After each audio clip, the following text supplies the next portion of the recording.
ನಾರಾಯಣಂ ಸುರಗುರುಂ ಜಗದೇಕನಾಥಂ ಭಕ್ತಪ್ರಿಯಂ ಸಕಲಲೋಕನಮಸ್ಕೃತಂ ಚ ತ್ರೈಗುಣ್ಯವರ್ಜಿತಮಜಂ ವಿಭುಮಾದ್ಯಮೀಶಂ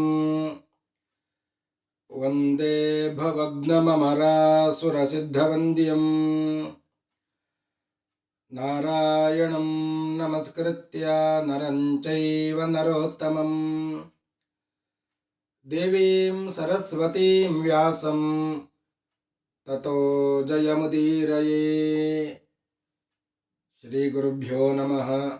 ಹರಿ ಓಂ.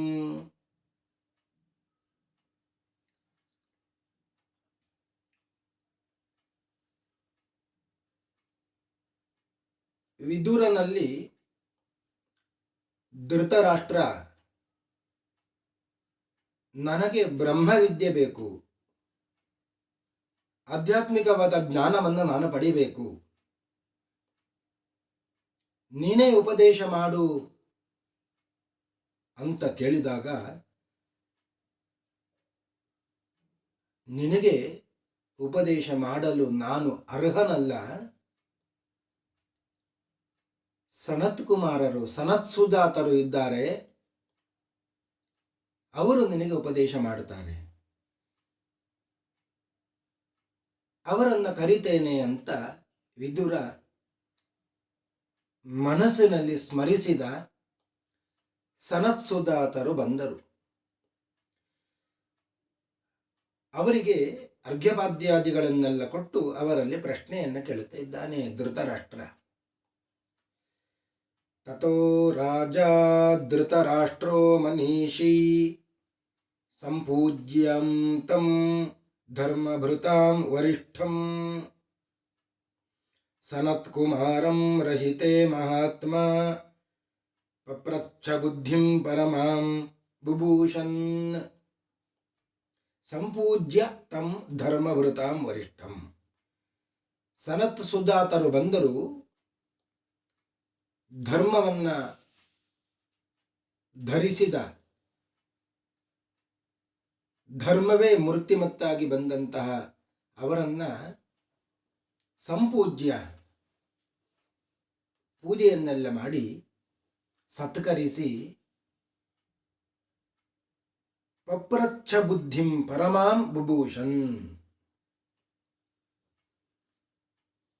ಬ್ರಹ್ಮಜ್ಞಾನವನ್ನ ನನಗೆ ಕೊಡಿ ಅಂತ ಕೇಳಿದ ಅಂತ.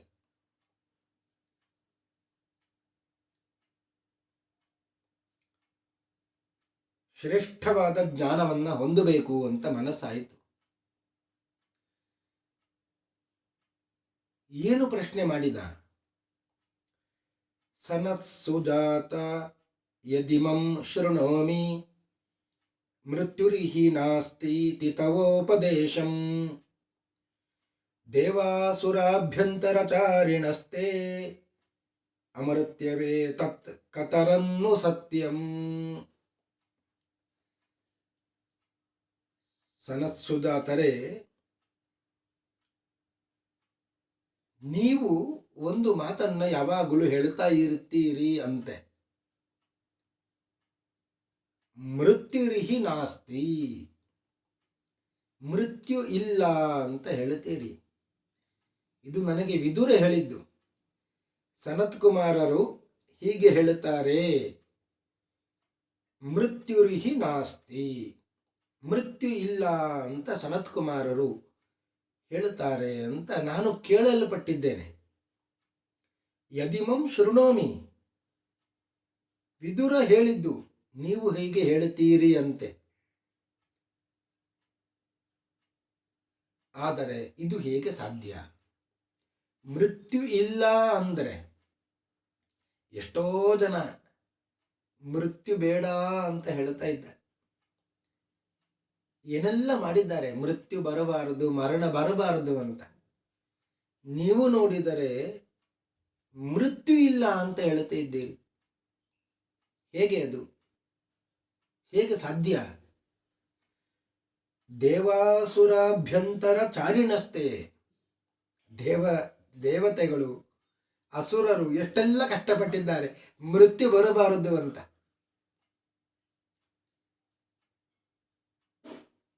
ಎಷ್ಟು ಕಷ್ಟಪಟ್ಟು ದೇವಾಸುರರು ಸೇರಿಕೊಂಡು ಆ ಕ್ಷೀರ ಸಮುದ್ರದಲ್ಲಿ ಮಂದರ ಪರ್ವತವನ್ನ ಕಡಗೋಲನ್ನಾಗಿ ಮಾಡಿ, ವಾಸುಕಿಯನ್ನ ಹಾವನ್ನಾಗಿ ಮಾಡಿ, ಆ ಸಮುದ್ರವನ್ನ ಮಥನ ಮಾಡಿದ್ದರು. ಎಷ್ಟು ಕಷ್ಟಪಟ್ಟರು. ಯಾಕೆ? ಅಮೃತ ಪಡಿಬೇಕು, ಅಮೃತವನ್ನು ಕುಡಿದು ಮರಣ ಬರಬಾರದು, ಮೃತ್ಯುವೇ ಇಲ್ಲ ಅಂತ ಆಗಬೇಕು ಅಂತ ಅಷ್ಟೆಲ್ಲ ಕಷ್ಟಪಟ್ಟಿದ್ದಾರೆ. ಮೃತ್ಯುವೇ ಇಲ್ಲ ಅಂತ ಆದರೆ ದೇವತೆಗಳು ಯಾಕೆ ಅಮೃತ ಪಾನವನ್ನು ಮಾಡಬೇಕಿತ್ತು? ಅಸುರರು ಎಷ್ಟು ತಪಸ್ಸು ಮಾಡಿದ್ದಾರೆ. 1000 ಗಟ್ಟಲೆ ವರ್ಷ ಕಾಲ. ಯಾಕೆ ತಪಸ್ಸು ಮಾಡಿದ್ದು? ಬ್ರಹ್ಮದೇವರು ಪ್ರತ್ಯಕ್ಷರಾಗಿ ಆದಾಗ ಕೇಳಿದ್ದೇನು? ನನಗೆ ಸಾವು ಬರಬಾರದು ಅಂತ, ಮರಣ ಬರಬಾರದು. ಯಾಕೆ ಬೇಕಿತ್ತು? ನೀವು ಹೇಳಿದ ಕ್ರಮದಲ್ಲಿ ಮೃತ್ಯುರ್ಹಿ ನಾಸ್ತಿ, ಮೃತ್ಯು ಇಲ್ಲ ಅಂದರೆ ದೇವತೆಗಳು ಯಾಕೆ ಅಮೃತ ಪಾನ ಮಾಡಬೇಕಿತ್ತು? ಅಸುರರು ಯಾಕೆ ತಪಸ್ಸು ಮಾಡಬೇಕಿತ್ತು?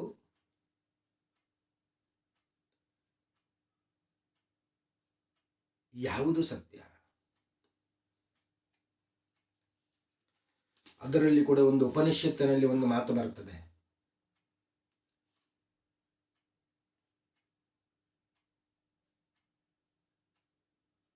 ತದ್ಧೋ ಭಜೆ ದೇವ ಅನುಬುಬುಧಿರೆ ತೌಹ 32 ವರ್ಷಾಣಿ ಬ್ರಹ್ಮಚರ್ಯಂ ಊಷತುಃ 100 ಹ ವೈ ವರ್ಷಾಣಿ ಮಘವ ಪ್ರಜಾಪತೌ ಬ್ರಹ್ಮಚರ್ಯಂ ಉವಾಸ. ಇದು ಉಪನಿಷತ್ತಿನ ಮಾತು. ಛಾಂದೋಗ್ಯ ಉಪನಿಷತ್ತಿನ ಮಾತು. ವಿರೋಚನ ಅಂತ ಅಸುರ ಕುಲದಲ್ಲಿ ಬಂದವ, ದೇವತೆಗಳಲ್ಲಿ ಒಬ್ಬ ಇಂದ್ರ. ಈ ಅಸುರರ ಕುಲದಲ್ಲಿ ಒಬ್ಬ ವಿರೋಚನ, ದೇವತೆಗಳಲ್ಲಿ ಒಬ್ಬ ಇಂದ್ರ. ಅವರಿಬ್ಬರು ಕೂಡ ತಪಸ್ಸು ಮಾಡಿದರಂತೆ. ಯಾವ ತಪಸ್ಸು? ಬ್ರಹ್ಮಚರ್ಯದ ತಪಸ್ಸು. ಬ್ರಹ್ಮಚರ್ಯಂ ಊಷತು. ಪ್ರಜಾಪತಿ ದೇವರ ಸನ್ನಿಧಾನದಲ್ಲಿ ಬ್ರಹ್ಮಚರ್ಯವನ್ನು ಮಾಡಿದ್ದರು, ತಪಸ್ಸು ಮಾಡಿದ್ದರು. 32 ವರ್ಷ ಆದ ಕೂಡಲೇ ವಿರೋಚನ ತಪಸ್ಸಿನಿಂದ ವಿರಾಮವನ್ನು ಹೊಂದಿದ. ಬಿಟ್ಟು ಹೋದ, ಗುರುಕುಲವನ್ನು ಬಿಟ್ಟು ಹೋದ, ಬ್ರಹ್ಮಚರ್ಯದಿಂದ ನಿವೃತ್ತನಾದ. ಇಂದ್ರ ಮಾತ್ರ ಬಿಟ್ಟಿಲ್ಲ ಅಂತೆ. 101 ವರ್ಷಗಳ ಕಾಲ ಬ್ರಹ್ಮಚರ್ಯ ಪಾಲನೆ ಮಾಡಿದ. ಪಾಲನೆ ಮಾಡಿ ಏನು ಮಾಡಿದ? ಮೃತ್ಯುವನ್ನ ಗೆದ್ದ ಅಂತೆ. ಮೃತ್ಯುವನ್ನ ಗೆದ್ದ. ಇದು ಉಪನಿಷತ್ತು ಹೇಳುವ ಕಥೆ. ಮೃತ್ಯುವೇ ಇಲ್ಲ ಅಂದ್ರೆ ಇವರು ಯಾಕೆ ತಪಸ್ಸಿಗೆ ಹೋಗಬೇಕಿತ್ತು? ಯಾಕೆ ಬ್ರಹ್ಮಚರ್ಯವನ್ನ ಪಾಲನೆ ಮಾಡಬೇಕಿತ್ತು? ಯಾವ ಕಾರಣಕ್ಕಾಗಿ 101 ವರ್ಷಗಳ ಕಾಲ ಇಂದ್ರ ತಪಸ್ಸು ಮಾಡಿ ಮೃತ್ಯುವನ್ನ ಬರದ ಹಾಗೆ ಮಾಡಿಕೊಂಡ? ನನಗೆ ಸ್ವಲ್ಪ ಸಂಶಯ ಬರ್ತಾ ಇದೆ. ಇದು ಏನು ನೀವು ಹೇಳ್ತಾ ಇರೋದು? ಮೃತ್ಯುರ್ಹಿ ನಾಸ್ತಿ ಅಂತ. ಅಮೃತ್ಯವೇ ತತ್ ಕತರನ್ನು ಸತ್ಯಂ. ಮೃತ್ಯು ಇದೆಯಾ ಅಥವಾ ಮೃತ್ಯು ಇಲ್ಲವಾ? ಇದನ್ನು ನನಗೆ ಹೇಳಬೇಕು ನೀವು.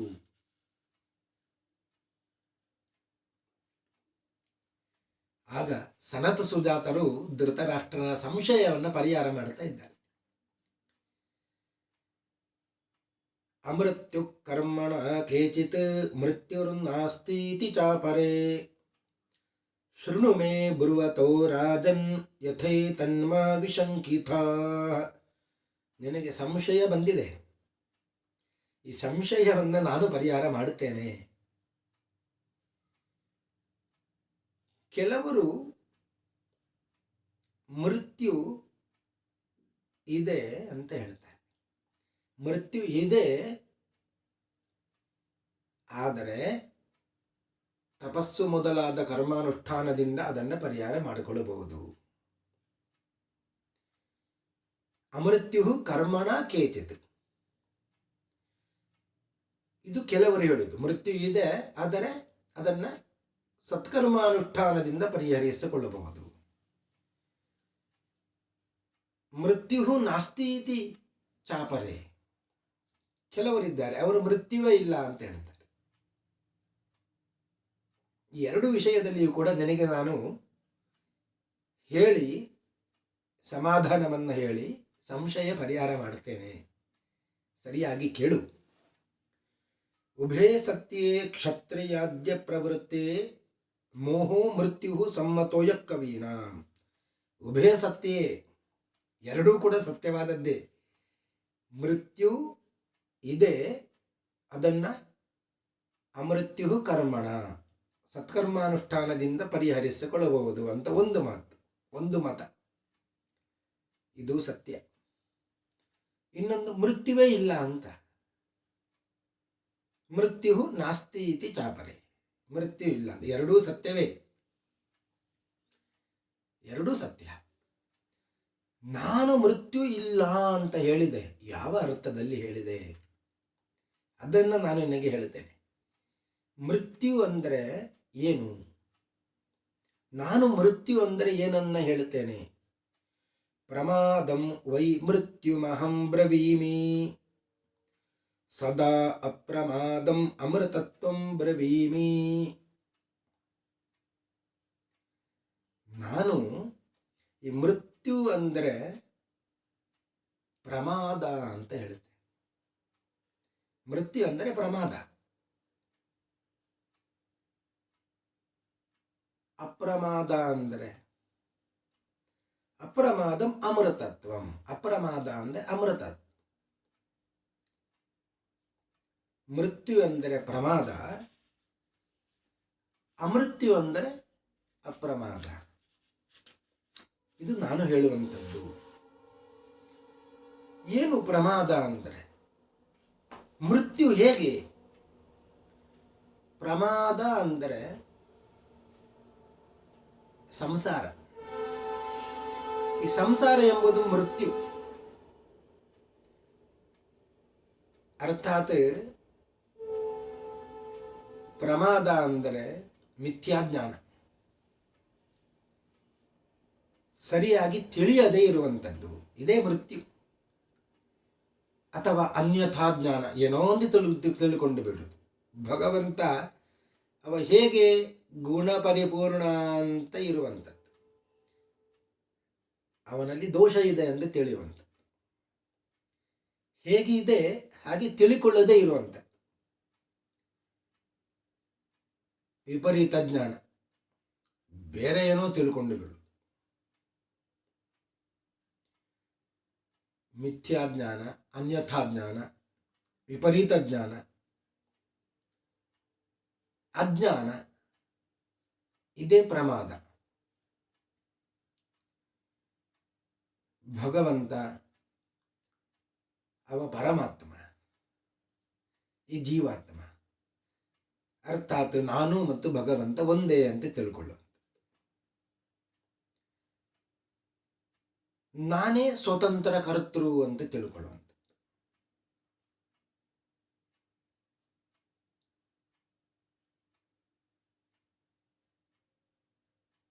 ಇದೆಲ್ಲ ಮಿಥ್ಯಾಜ್ಞಾನ, ಅನ್ಯಥಾ ಜ್ಞಾನ, ವಿಪರೀತ ಜ್ಞಾನ, ಅಜ್ಞಾನ.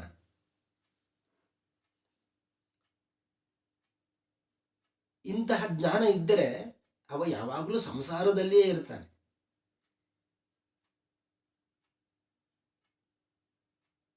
ಇದೇ ಮೃತ್ಯು. ಅಪ್ರಮಾದ ಅಂದರೆ ಅಮೃತ್ಯು, ಅಪ್ರಮಾದ ಅಂದರೆ ಅಮೃತ್ಯು. ಅಪ್ರಮಾದ ಅಂದರೆ ಏನು? ಮಿಥ್ಯಾಜ್ಞಾನ, ಅನ್ಯಥಾ ಜ್ಞಾನ, ವಿಪರೀತ ಜ್ಞಾನ, ಅಜ್ಞಾನ, ಇದು ಇಲ್ಲದೇ ಇರುವಂಥದ್ದು. ಭಗವಂತ ಅವ ಸ್ವತಂತ್ರ ಕರ್ತ, ಅವ ದೋಷಗಳಿಂದ ದೂರನಾದವ, ಸಕಲ ಗುಣಗಳಿಂದ ಪೂರ್ಣನಾದವ.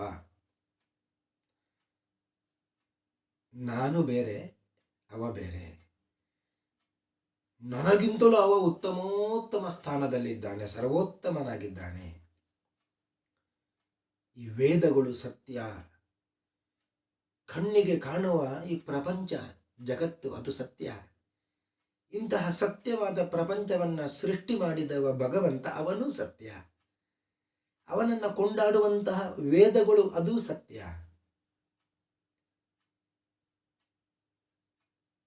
ಇದು ಅಪ್ರಮಾದ. ಅಂದರೆ ಸರಿಯಾದ ತಿಳುವಳಿಕೆ ಏನಿದೆ ಅದು ಅಪ್ರಮಾದ. ಪ್ರಮಾದ ಅಂದರೆ ಮೃತ್ಯು, ಅರ್ಥಾತ್ ಮಿಥ್ಯಾಜ್ಞಾನ. ಅಪ್ರಮಾದ ಅಂದರೆ ಸರಿಯಾಗಿ ತಿಳುವಳಿಕೆ, ಅಮೃತ್ಯು. ಅರ್ಥಾತ್ ಏನು ಹೇಳಿದಾಗಾಯಿತು, ಸತ್ಯವನ್ನು ತಿಳುಕೊಂಡರೆ ಅವರಿಗೆ ಮೋಕ್ಷ ಇದೆ ಅಂತ. ಸತ್ಯನಾದ ಭಗವಂತನನ್ನು ಕಂಡರೆ, ಅರ್ಥಾತ್ ತಿಳುಕೊಂಡರೆ ಅವರಿಗೆ ಮೋಕ್ಷ. ಅಜ್ಞಾನವೇ ಇದ್ದರೆ, ಮಿಥ್ಯಾಜ್ಞಾನ ಇದ್ದರೆ ಅದೇ ಅವನಿಗೆ ಸಂಸಾರ.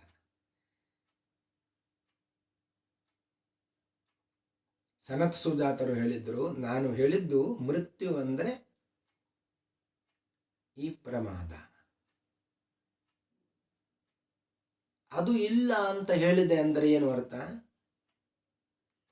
ಯಾವಾಗಲೂ ಭಗವಂತನ ಜ್ಞಾನವನ್ನು ಪಡ್ಕೊಳ್ಳಬೇಕು, ಬ್ರಹ್ಮಜ್ಞಾನವನ್ನು ಪಡಿಬೇಕು, ಆಗ ಮೃತ್ಯು ಇಲ್ಲ ಅಂತ ಹೇಳಿದ್ದು. ಪ್ರಮಾದ ಅಂದರೆ ಮೃತ್ಯು, ಅಪ್ರಮಾದ ಅಂದರೆ ಅಮೃತ್ಯು.